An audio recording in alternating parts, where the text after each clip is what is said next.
Gift देना love नहीं है, सिर्फ आई लव यू बोलना लव नहीं है, फ्लावर्स चॉकलेट्स ये सब लव नहीं है, दिन भर चैटिंग करना लव नहीं है, हर वीकेंड डेट पे जाना भी लव नहीं है। तो फिर लव क्या है? बिना एक्सपेक्टेशंस के किसी के लिए कुछ करना, उसे कहते हैं अनकंडीशनल लव। अपनी खुशी से पहले उसकी खुशी को प्रायोरिटी देना, उसे कहते हैं अनकंडीशनल लव।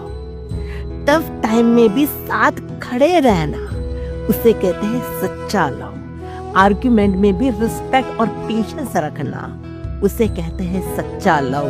कभी कभी ईगो छोड़कर झुक जाना, यही तो प्यार होता है। लव एक्चुअली बहुत सिंपल है, जब खुद से पहले उसका ख्याल आए वही सच्चा प्यार है। उसे डिफिकल्ट मत बनाओ।